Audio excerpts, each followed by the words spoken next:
ආයිබෝන් cricket වලට ආදරය කරන ඔබ සියලුම දෙනාට මෙවර ඉන්දියා ප්‍රීමියර් ලීග්ගේ 14 වන තරගයේ විදියට ඊයේ දිනේදී ගුජරාට් ටයිටන්ස් කණ්ඩායම සහ දිල්ලි කැපිටල් කණ්ඩායම අතර තරගය පැවැත්වුණා. කෙසේ වෙතත් මෙම තරගයේදී කණ්ඩායම් දෙකම කරට කර සටනක් ලබා දෙමින් ලකුණු 200 සීමාව පසු කිරීමට සමත් වුණා. කෙසේ වෙතත් අවසනාවන්ත ලෙස අවසන් මොහොතේදී දිල්ලි කැපිටල් කණ්ඩායමට 1 ලකුණක තියුණු පරාජයක් අත් වුණා.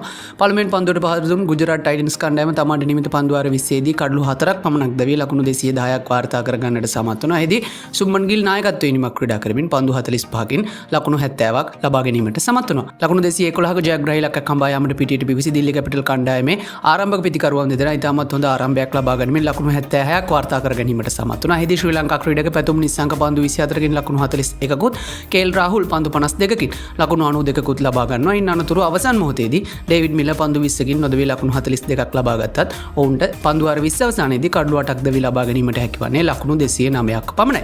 කෙසේ වෙතත් මෙවර India premier league තරඟාවලියේ Gujarat Titans කණ්ඩායම ලබාගත් පළමු ජයග්‍රහණය මේ බවට පත්වෙද්දී දිල්ලි කැපිටල් කණ්ඩායම වාර්තා කරගත් පළමු පරාජය බවට මෙම පරාජය පත්ව තිබෙනවා. කෙසේ වෙතත් මෙම පරාජයත් සමගින් දිල්ලි කැපිටල් කණ්ඩායම IPL ඉතිහාසයේ වාර්තාවක් තැබීමටද සමත් වුණා. එහිදී IPL ඉතිහාසයේ එක ලකුණේ පරාජයන් වැඩිම ප්‍රමාණයක් ලබාගත් කණ්ඩායම විදිහට දිල්ලි කැපිටල් කණ්ඩායම ඉතිහාසගතව තිබෙනවා. එහිදී ඔවුන් 2015 වසරේදී චෙන්නයි සුපර් කිංස් කණ්ඩායම හමුවේ, 2016 වසරේ ගුජරාට් ලයන්ස් කණ්ඩායම හමුවේ, 2021 වසරේ රොයල් චැලෙන්ජර්ස් බැංගලූරු කණ්ඩායම හමුවේ සහ 2026 වසරේ ගුජරාට් ටයිටන්ස් කණ්ඩායම හමුවේ එක් ලකුණක පරාජයන් ලබාගෙන තිබෙනවා. ඉතින් මේ පිළිබඳ ක්‍රිකට් ප්‍රේක්ෂකයන් විදිහට ඔයාලට හිතන දේත් පහලින් කමෙන්ට් එකක් විදිහට දාගෙන යන්නත් අමතක කරන්න එපා. මේ වගේ ක්‍රිකට් පිටියේ රසබල අලුත් තොරතුරු එසනින් දැනගන්න අපිව subscribe කරලා දිගටම අපිත් එක්ක රැඳිලා ඉන්න කියලා අපි ඔබට ආරාධනා කරනවා. එහෙනම් හැම කෙනෙකුටම සුබ දවසක්.